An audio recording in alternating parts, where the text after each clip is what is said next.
Being a part of an Italian family, Sunday sauce is the thing, and you better know how to make it. And for some crazy reason, I'm sharing with you my recipe for Italian Sunday sauce, including the meatballs.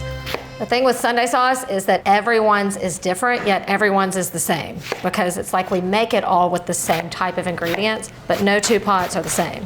We call it succa in my family, so the smell of Sunday is a pot of succa. My mom used to start it first thing in the morning. We'd go to church, come back, and the whole house is like smelling of the sauce.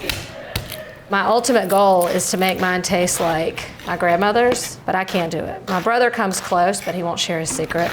The difference between an Italian Sunday sauce and just a marinara is the long cook time and the super rich flavor, and that comes from meat. You've got to start with the meat.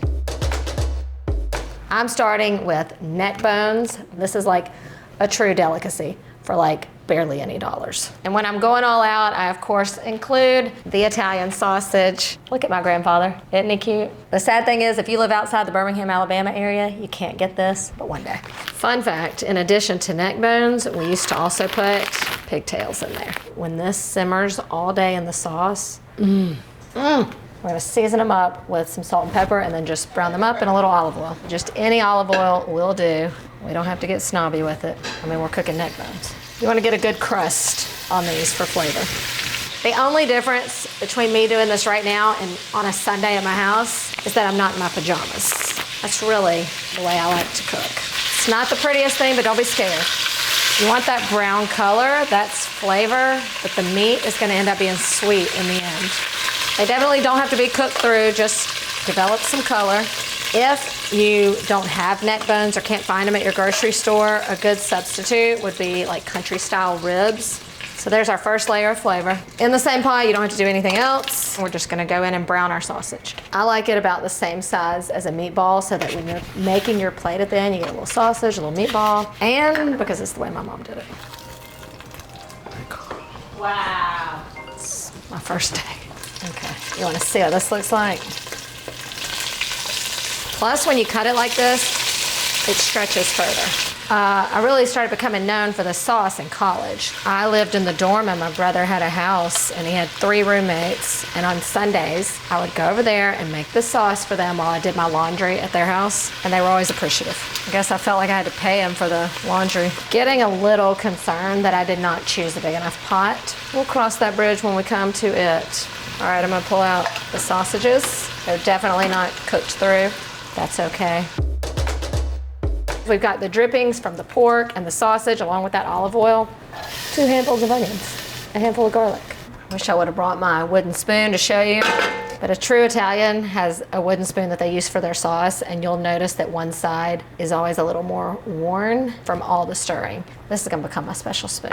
Okay, this step is crucial. You wanna cook these onions until they are like super soft. So at this point, I like to add in a little bit of the salt to help soften them, but don't rush this step. This step might take 10 minutes. Turn on your music and get your glass of wine.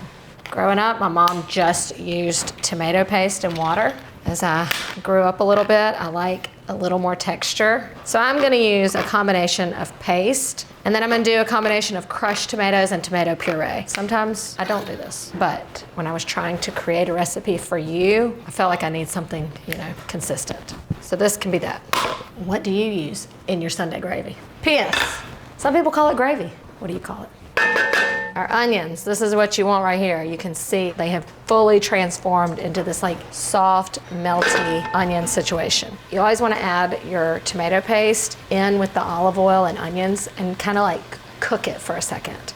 It just kind of like releases that tomato flavor that's been like trapped in the can for a while. Dried herbs have a time and a place, and I think this is the time and the place. I like just the flavor of basil in there. It's what my grandmother uses. She says put a lot of sweet basil in there. It is not the same flavor as fresh basil. I will add that at the end. And then just a little bit of oregano. I don't love Italian seasoning blend, but if you do, use that. You smell it? Oh yeah. In goes the rest of the tomato. All right, now I'm gonna rinse these out for a little liquid gold. This goes right back into the sauce, and we don't wanna waste anything. That's good. You want it like slightly thinner than what you expect it to be at the end because it cooks all day. It's gonna like reduce a little bit and thicken a little bit. All right, I can tell you right now, I'm gonna need a bigger pot. Before I do, I'll season it up with the rest of our seasonings. So in goes a bay leaf. My brother doesn't like the sugar, but his is the one that tastes closer to my grandmother's, and she is a diehard sugar adder. I meet them somewhere in the middle, about a tablespoon. And then a little bit of salt and pepper. We can totally adjust this at the end. So I like to give it a first taste. But you just gotta be careful because some of your tomato products could contain some salt, so you just take it slow. Now we're talking. Sometimes you just need a bigger pot. In go our meats. I'm just gonna pour it all in because I want any juices that have accumulated to go in there as well. Smelling like Sunday. We're gonna let this go all day. It's called Sunday sauce. It takes the whole day. You'll know when it's ready when that pork is like falling off of the neck bone or when it easily can be picked off with a fork. And now let's make the meatballs. What makes a good meatball is that it is of course super flavorful, but then it is also tender. You know, my mom could not get a good tender meatball until I taught her. So this just starts out with a little bit of garlic and onion, and you want these to be like really tiny. We don't want chunks of onion or garlic in a meatball. But let me tell you what not to do. Don't be buying any frozen meatballs, okay?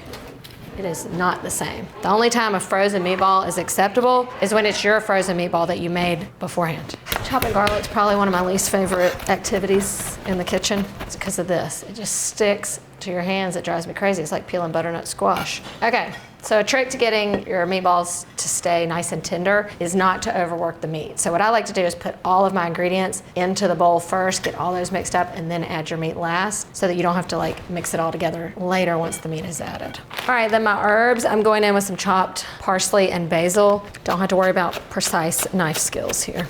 I just love the fresh herbs in a meatball.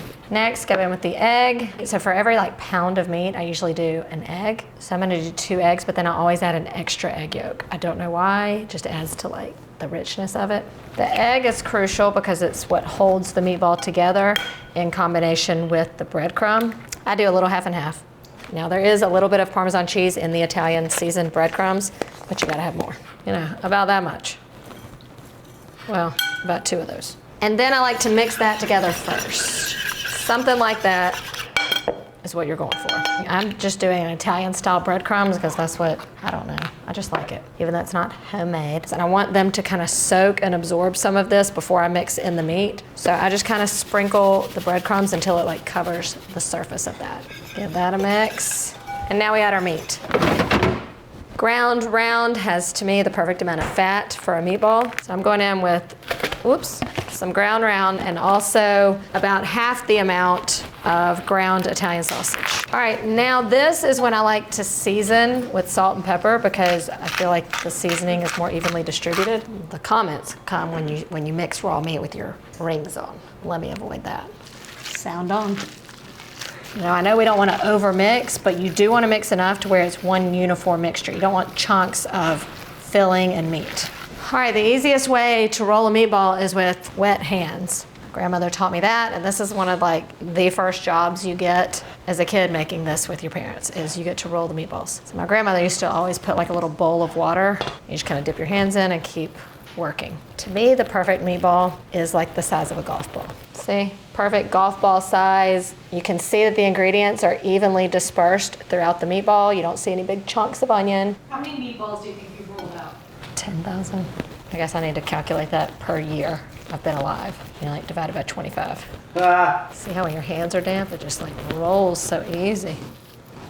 1 recipe's worth of meatballs per pot of sauce is plenty. If you know you're not gonna eat a ton of meatballs or you're trying to make a smaller batch, get it to this point, go ahead and bake them off and then freeze them. That way they're ready for you anytime you wanna just pop them in a pot of sauce. A few years ago, as we got older, we were like, remember we all used to get together on Sundays and have pasta? We should do that. So now we do it, we try to do it like once a month. And we call it Suka Sundays. It may happen at the lake, it may happen at the beach. We just take turns at people's houses, but Here's what it looks like. Before you add them to your sauce, you don't want them to fall apart, so you can't add them like this. So I like to bake them off 375 degrees till it gets nice and browned throughout. Usually takes about 15 minutes. Smell delish. They go straight from the oven into the sauce. If only I had my pajamas on and my music playing. What would you be listening to? Probably a little Leon Bridges, something kind of jazzy. But if it was Sukkah Sunday, we'd be playing like mafia music. Stir it in there. Let it soak.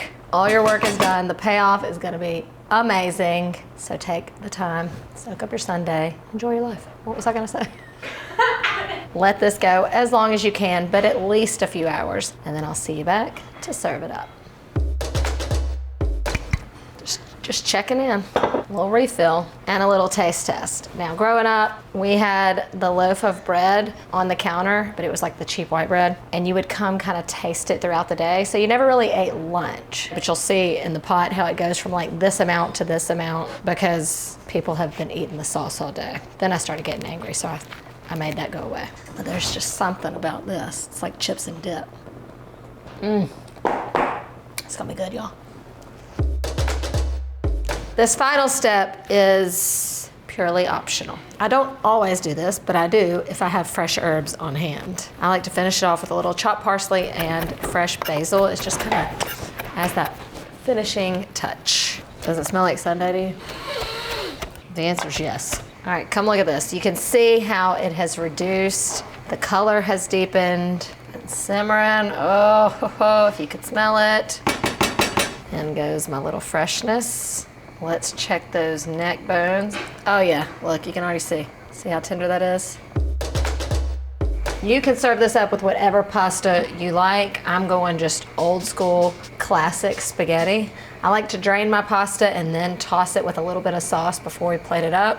It keeps it from sticking. You don't need oil. If you put oil on your pasta, it just makes it slip off. You know, we make big portions because we've been starving all day. Down with a little sauce first, like that, and then you gotta get a little bit of everything. Cheese it up like my dad likes it. He likes a little pasta with his cheese.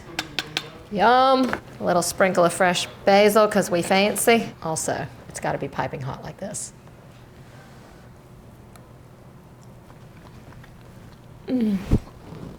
It's like that's what it is. It's like a warm hug from your Italian grandmother. You know what I mean? It's just so much flavor. It's so comforting. You can eat so much of it. Let me taste the meatball. What's not to love? It only gets better with age. If you've got more hours, let that color deepen even more. If I had to pick my last meal on earth, this would be it. Don't forget the napkins.